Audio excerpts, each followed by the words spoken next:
Pulmonary stenosis is a form of right ventricular outflow tract obstruction where the pulmonary wall leaflets are thickened, fused, or dysplastic, impeding blood flow from the right ventricle to the pulmonary artery.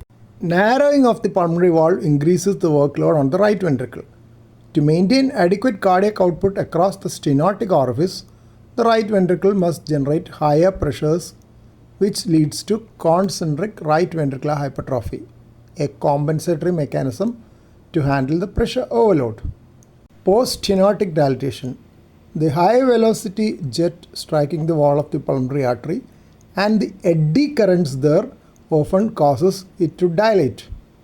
Right heart failure.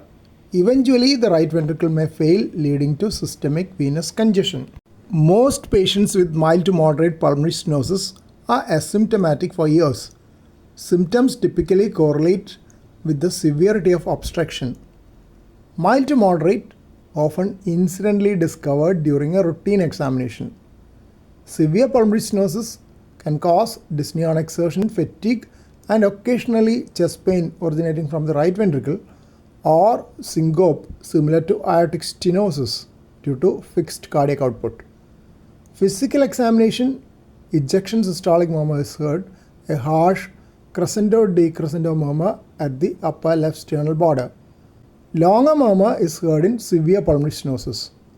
Systolic ejection click often decreases in intensity during inspiration, a unique feature as most right-sided sounds increase with inspiration.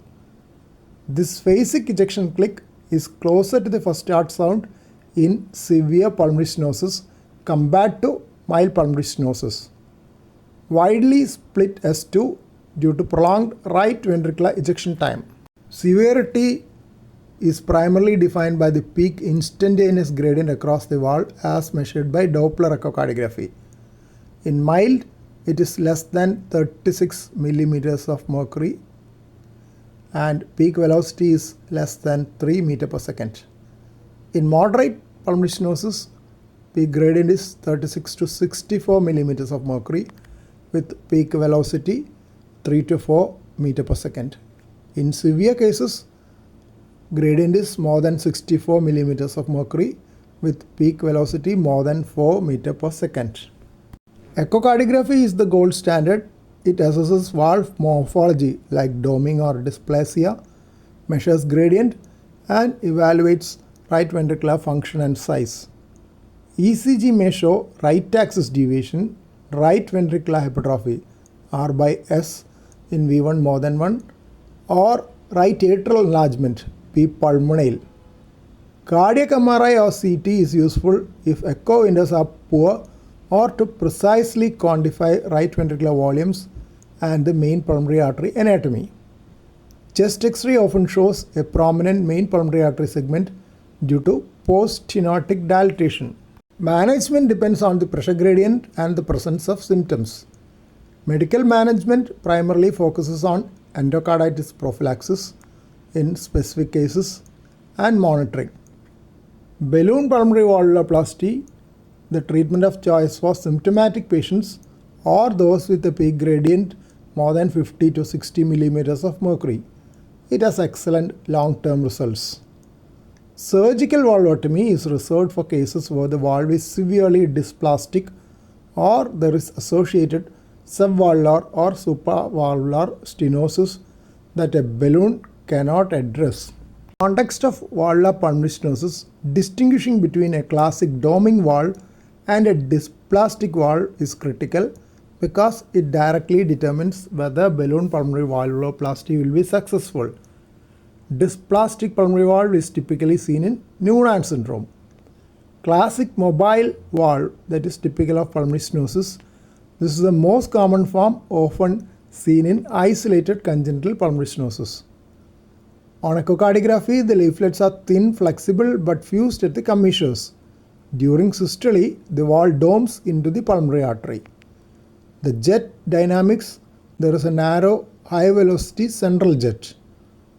Success rate, highly amenable to balloon pulmonary valvotomy. The balloon effectively cracks the fused commissures, often resulting in a near normal gradient across the wall after the procedure. Dysplastic pulmonary valve is seen in Noonan syndrome. The leaflets are markedly thickened, irregular and redundant. There is often very little commissural fusion. Instead, the obstruction is caused by the sheer bulk of the valve tissue and a small valve annulus.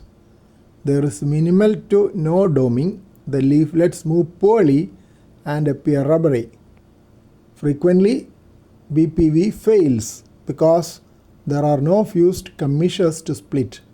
These patients often require surgical intervention, valvotomy or valve replacement. Subcostal view of echocardiography is often the best window in pediatric cases to get a clear end-phase view of the valve and best alignment for CW Doppler.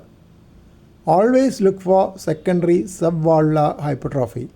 If the pulmonary stenosis is severe, the right ventricular outflow tract, that is the infundibulum, can become dynamically obstructed. If you see a dagger-shaped late-peaking spectral Doppler envelope, you are likely picking up this dynamic component. Check the degree of pulmonary regurgitation.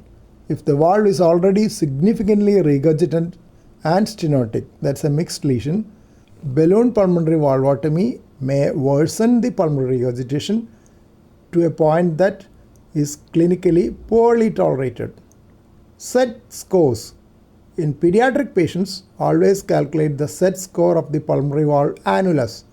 If the annulus is hypoplastic, that is SET score less than -2, a balloon alone is unlikely to solve the obstruction.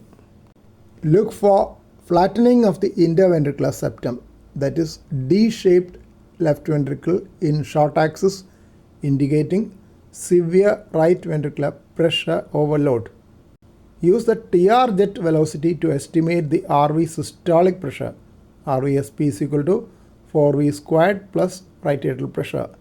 In isolated pulmonary stenosis, the RVSP will be significantly higher than the PA pressure.